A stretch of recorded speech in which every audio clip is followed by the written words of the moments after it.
Hi everyone. So ఈ vlog వచ్చేసి Hyderabad to Kashi vlog అనమాట. ఈ వ్లాగ్లో కంప్లీట్గా మేము ఎప్పుడు స్టార్ట్ అయ్యాము, ఏ టైంకి రీచ్ అయ్యాము, అండ్ రూమ్స్ ఎక్కడ బాగున్నాయి, అండ్ దర్శనాల గురించి అదంతా ఈ వ్లాగ్లో మీకు చెప్తాను. సో ఇక్కడ మేమైతే మార్నింగ్ 6కి అట్లా స్టార్ట్ అయ్యాము. డాడీ వాళ్ళు 5కే స్టార్ట్ అయ్యి ఇక్కడికి వచ్చారు. ఇంకా పాపం రిషబ్ని కూడా లేపాము, వాడు అదే నిద్రమొప్పులో ఉండే. ఇంకా స్టార్ట్ అయిపోయామన్నమాట. మనం వెళ్ళేది నార్త్ సైడ్ కాబట్టి అక్కడ కాశీలో తప్ప ఇంకా ఎక్కడ కూడా ఫుడ్ మన తెలుగు ఫుడ్ లేదు. సో ఎవరైనా చిన్నపిల్లల్ని లేకపోతే కొంచెం ఏజ్ వాళ్ళని తీసుకోవాలనుకుంటే మాత్రం కొంచెం ఫుడ్ గురించి ప్లాన్ చేసుకోండి. ఇంకా మా జర్నీ అయితే స్టార్ట్ అయిపోయింది. మంచిగా అనిపించింది పోయేటప్పుడు సన్ రైజ్ అదంతా కూడా. సో సమ్మర్ స్టార్ట్ అయిపోయింది కదా, ఇక మనకి సన్ ఎర్లీగానే వస్తాడు. ఇంకా అలా వ్యూ చూస్తుంటే కార్లో అందరు నాపేశారు. నాకు ఫుల్ నిద్ర వస్తుంది, కానీ ఇక అలా వ్యూ చూసుకుంటే ఎంజాయ్ చేస్తా. కార్లో నేను పడుకునే టైప్ కాదు, ఎందుకో పడుకుంటే నచ్చదు కార్లో. రిషబ్ గాడు ఇక మార్నింగ్ లేసాడు కదా, కొంచెం డల్ అయిపోయిండు, అంటే నిద్ర వస్తుంది వాడికి. సరే అని చెప్పేసి వాడిని కొంచెం పెడదామని చెప్పేసి అనుకున్నాము. వాడు పడుకున్నాక ఇంకా మాకైతే ఫుల్ ఆకలి అవుతుంది. జనరల్గా ఇంట్లో ఉంటే ఇంత తినం కదా, కానీ జర్నీలో కార్ ఎక్కగానే నాకు ఆకలి అవుతుంది. ఇంకా 7కే ఫుల్ ఆకలి అయ్యేసరికి స్నాక్స్ చేసి తినేసాము. మార్నింగ్ ఆ చాక్లెట్స్ అవన్నీ. ఇంకా నేను స్టార్ట్ అయ్యేటప్పుడే అనుకున్నా నా డైట్ అదంతా పక్కకు పెట్టాలి అని చెప్పేసి. ఒక సైడ్ అయ్యో వెయిట్ పెరుగుతానేమో అన్న బాధ ఉన్నా, ఇంకో సైడ్ ఆకలి అవుతుంది, జర్నీని ఎంజాయ్ చేయాలన్న దాంతో ఇంకా తినేసాము. అండ్ ఇంకా రిషబ్ గారు పడుకునేసరికి అందరూ నాపేసేసరికి నాకు ఇక కార్లో బోర్ అనిపించింది జర్నీ కొద్దిసేపు. ఫోన్ చూసాకోసేపు అయినా కానీ ఎంతసేపు అని చూస్తామనిపించింది. ఇంకా కొంచెం ఫన్ చేసాము ఇక్కడ. ఇక అలా జర్నీ కంటిన్యూ అయిపోయింది. ఇంకా కొద్దిసేపు అయినాక రిషబ్ లేచిండు. వాడైతే ఇక డింపుతో ఫుల్ ఆడుకుండు. వాడితో చాలా టైంపాస్ అయింది మాకు జర్నీలో. నిజంగా చెప్తున్నా, రిషబ్ అసలు జర్నీలో ఇంత కూడా సతాయించలేడు. ఆ కాశీ నుంచి గయా అటు సైడ్ వెళ్ళేటప్పుడు ఫుడ్ వల్ల వాడికి చాలా ఇబ్బంది అయింది, అయినా కానీ వాడు అడ్జస్ట్ అయిపోయిండు. ఇంటికి వచ్చాక పాప మోషన్స్ పెట్టినా వాడు కొంచెం అక్కడ మోషన్స్ పెట్టి మెడికేషన్ వేసినా కానీ వాడు చాలా అడ్జస్ట్ అయ్యిండు ఆ క్లైమేట్కి. మనమే ఉండలేం పెద్దవాళ్ళము, వాడు చాలా అడ్జస్ట్ అయిపోయిండు పాపం. సో మీరైతే చిన్నపిల్లల్ని తీసుకెళ్ళాలి అనే ప్లాన్లో ఉంటే మాత్రం చాలా జాగ్రత్తగా తీసుకెళ్ళండి. మెయిన్గా ఫుడ్ గురించి ఆలోచించండి. కాశీలో మాత్రం మన ఫుడ్ దొరుకుతుంది, కానీ ఇంకా కాశీ నుంచి గయా లేదంటే అయోధ్య అటు సైడ్ వెళ్తే మాత్రం ఫుడ్కి చాలా ఇబ్బంది అవుతుంది. మనమే తినలేము ఆ ఫుడ్, అట్లుంటుంది. ఇంకా వెళ్ళే దారిలో రైట్ సైడ్లో మాకు ఈ పర్ణిక ప్యాలెస్ అనే హోటల్ కనిపించింది. ఇంకా అక్కడ ఆగి టిఫిన్ తిన్నాము. డ్రైవర్ అంకుల్ అన్నారు ఇక్కడ తప్ప ఇంకా నెక్స్ట్ ఫుడ్ ఎక్కడ బాగుండదని. సో ఇంకెందుకు రిస్క్ అని చెప్పేసి ఇక్కడ టిఫిన్ చేసేసాము. నేను సాంబార్ వడ చెప్పా, నిజంగా టేస్ట్ మాత్రం చాలా బాగుంది. ఇంకా అక్కడ నుంచి మళ్ళీ స్టార్ట్ అయిపోయాము. ఇంకా మహారాష్ట్ర సైడ్ వస్తే మాత్రం ఫుడ్కి మేము 12 o'clock నుంచి చూస్తే మాకు 1:30కి దొరికింది. అది కూడా కొన్ని దగ్గరికి వెళ్తే క్లోజ్ అయిపోయాయని చెప్పేసి మళ్ళీ రిటర్న్ వచ్చేసాము. లాస్ట్కి ఇది రైట్ సైడ్లో కనిపించింది, లడ్డు ద డాబా అని చెప్పేసి. టేస్ట్ అయితే బాగానే ఉంది. ఫస్ట్ రిషబ్కి తినిపించేసా, పాపం వాడికి ఫుల్ ఆకలి అయింది. మాకు కూడా అప్పటికి ఆకలి చచ్చిపోయింది. ఇక అంటే ఫుడ్కి అంత ఇబ్బంది అవుతుంది. నైట్ కూడా మాకు చాలా ఇబ్బంది అయింది. ఇంకా నైట్ అయితే సేమ్ మళ్ళీ 7 o'clock నుంచి ట్రై చేసి 8:30కి అట్లా దొరికింది. ఇంకా నైట్ ఆ దాబాలో తినేసి మళ్ళీ జర్నీ స్టార్ట్ చేసాము. నైట్ అంతా జర్నీ స్టే చేస్తే అరౌండ్ 4 o'clockకి అలా కాశీకి వచ్చాము. కాశీలో రూమ్ తీసేసుకున్నాం, ముందే ఫోన్ చేసి మాట్లాడుకొని తీసుకున్నాము. సో హోటల్ శ్రీ రాధాకృష్ణ అనే రూమ్లో మేము రూమ్ తీసుకున్నాము. ఒక్క రూమ్ వచ్చేసి 2200 పర్ నైట్. సో మేము 2 rooms తీసుకున్నాము. హోటల్ వాళ్ళదైతే చాలా బాగుంది. స్టాఫ్ వాళ్ళైతే అరౌండ్ మేము 4కి అట్లా వెళ్ళామని చెప్పాం కదా, ఆ టైంకి కూడా చాలా బాగా రిసీవ్ చేసుకున్నారు, మంచిగా అనిపించుండే. మేము కాశీలో అదే హోటల్లో 3 days స్టే చేసాము, అంటే అంత బాగుందని చెప్తున్నా. ఇక్కడ మేము చేసిన ఫాల్ట్ ఏంటంటే తెలియక గైడ్ని తీసుకున్నాం. అసలు గైడ్ని తీసుకోకండి, వేస్ట్. అక్కడ ఉన్న ఆటోస్ని కానీ రిక్షాస్ని కానీ అడిగితే చెప్పేస్తారు రూట్స్ అవన్నీ. సో ఈ గైడ్స్ ఇవన్నీ తీసుకోకండి. వాళ్ళు 1 day టైం వేస్ట్ చేశారు మాకు. ఫస్ట్ దర్శనం అన్నారు, మళ్ళీ తర్వాత గంగా అన్నారు. అదంతా అసలు మేము మార్నింగ్ 4 o'clockకే దర్శనంకి వెళ్ళిపోయిన ఉంటే ఇంకా స్పీడ్గా అయిపోతుండే. గైడ్ వల్ల మేము లేట్ అయిపోయింది అనిపించింది, 1 day వేస్ట్ అయిపోయింది అనిపించింది. సో ఫస్ట్ అయితే గంగా దగ్గరికి వెళ్ళేసి మేము ఆల్రెడీ ఫస్ట్ దర్శనం కనుక్కొని రూమ్లోనే స్నానం చేసుకున్నాము. ఇంకా ఫ్రెష్ అయ్యి గంగా దగ్గరికి వచ్చేసరికి సర్లే అట్లీస్ట్ వాటర్ అన్నా మీద చల్లుకొని ఆ ఘాట్స్ అవన్నీ చూద్దామని చెప్పేసి అనుకున్నాము.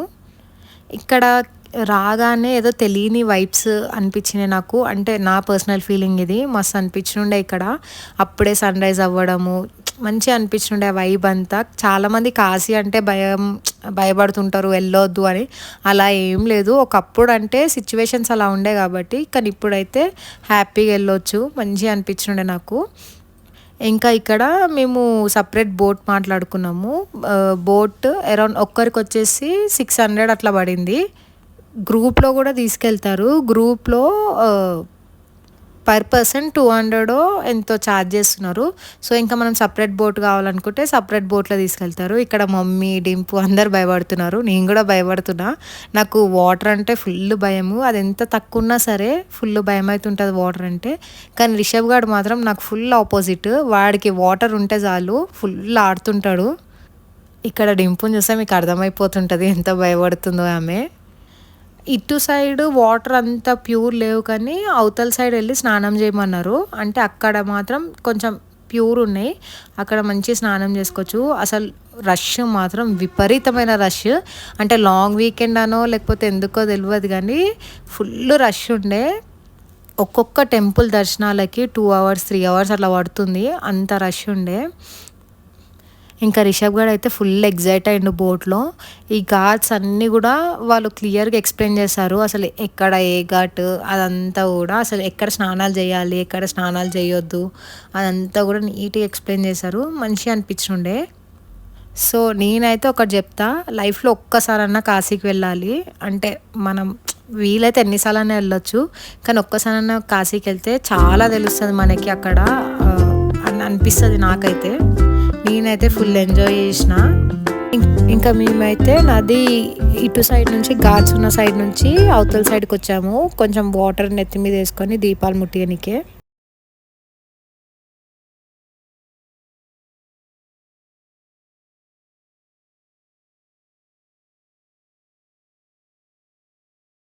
సో, ఇంకా నదికి అటు సైడ్ వెళ్ళి స్నానాలు నెక్స్ట్ డే చేద్దామని ప్లాన్ ఉండే మాకు.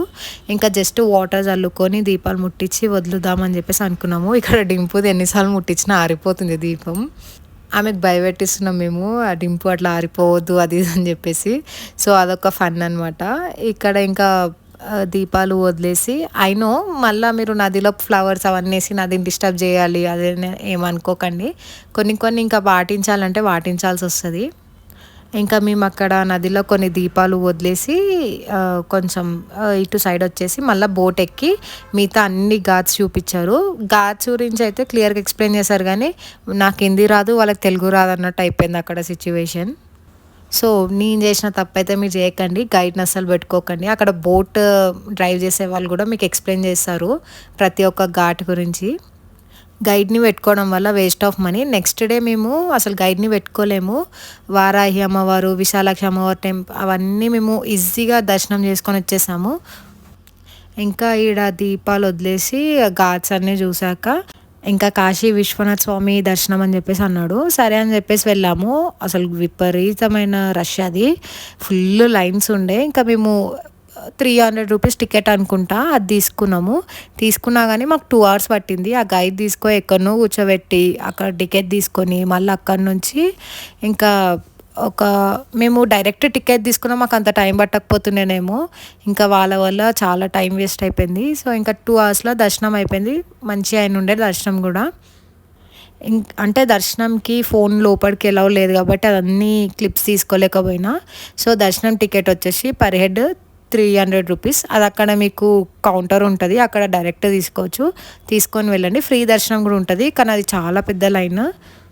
ఇంకా మాకు అక్కడ దర్శనం అయిపోయాక అన్నపూర్ణాదేవి దగ్గర బియ్యం పోసి అక్కడ దర్శనం చేసుకున్నాము.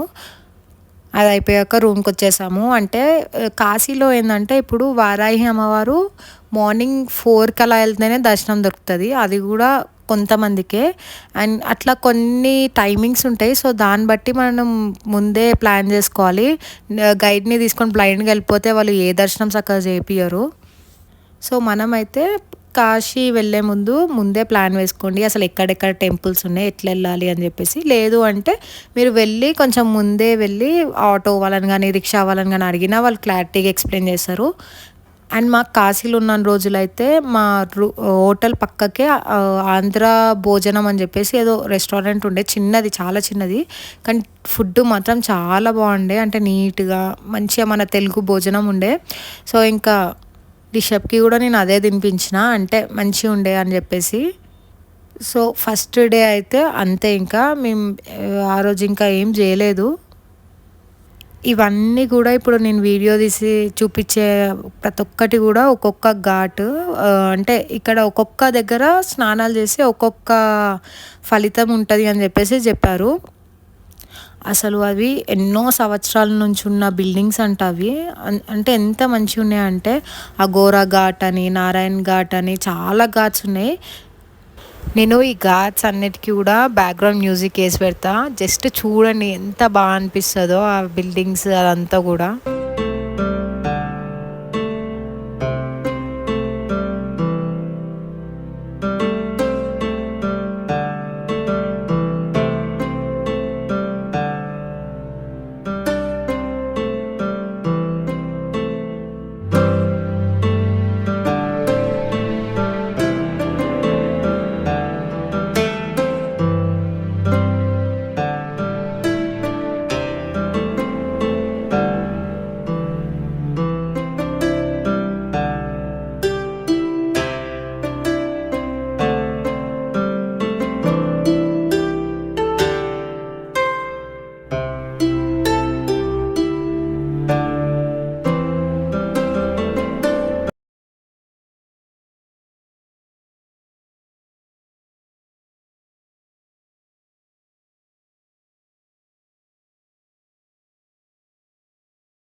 చాలామంది కాశీలో ఇట్లా డెడ్ బాడీస్ని కాలుస్తారు అనే భ్రమలతోని భయంతో వెళ్ళనోళ్ళు ఉంటారు కదా, వాళ్ళందరికీ ఈ వీడియో. అంటే డెడ్ బాడీస్ని ఓన్లీ మణికర్ణిక ఘాట్లోనే కాలుస్తారు, ఇంకెక్కడ కాలువరు.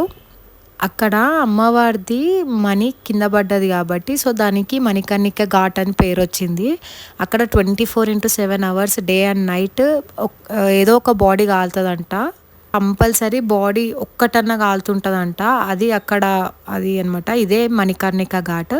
ఇంకా అక్కడ మణికర్ణిక ఘాట్ పక్కకే ఇంక్లైన్డ్ బిల్డింగ్ మీకు కనిపిస్తుందా, కొంచెం ఇలా వంగి ఉంది, దానికి కూడా స్టోరీ ఉంది.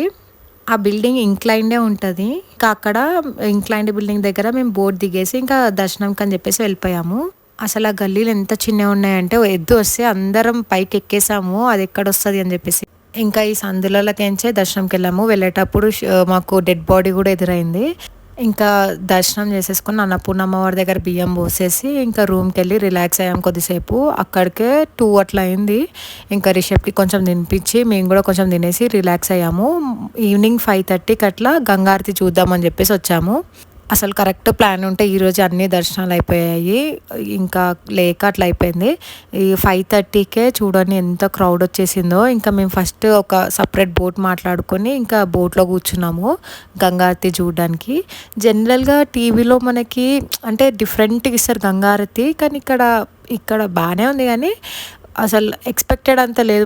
అంటే నేను దూరం కూర్చున్నందుకు నాకు అట్లా అనిపించిందో మరి ఏమో తెలియదు, కానీ ఓకే బాగుంది. ఈ గంగారతి వ్లాగ్ కూడా సపరేట్గా ఒరిజినల్ వాయిస్తో కంప్లీట్ వ్లాగ్ పెడతా, చాలా మంచిగా అనిపించింది. మేము ఎక్కువసేపు లేము, ఎందుకంటే మళ్ళీ గంగారతి అయిపోయేదాకా ఉన్నాం అనుకో వెళ్ళేటప్పుడు ఇబ్బంది అవుతుంది కదా. వెనకాల చూడండి ఎంత క్రౌడ్ ఉందో, మా వెనకాల ఆ క్రౌడ్ అంతా ముందుకు వస్తే రిషబ్కి ఇబ్బంది అవుతుంది, మళ్ళీ ముందు కూడా చాలా క్రౌడ్ ఉంది అని చెప్పేసి ఆ భయంతో వచ్చేసాము. ఇంకా గంగారతి అయిపోయాక రూమ్కి వచ్చేసాము. ఇంకా రూమ్కి వచ్చేసి తినేసి రెస్ట్ తీసుకున్నాము. నెక్స్ట్ డే వారాయి అమ్మవారు, విశాలక్ష అమ్మవారిది కూడా నెక్స్ట్ బ్లాగ్లో అప్లోడ్ చేశాను. Thank you for watching.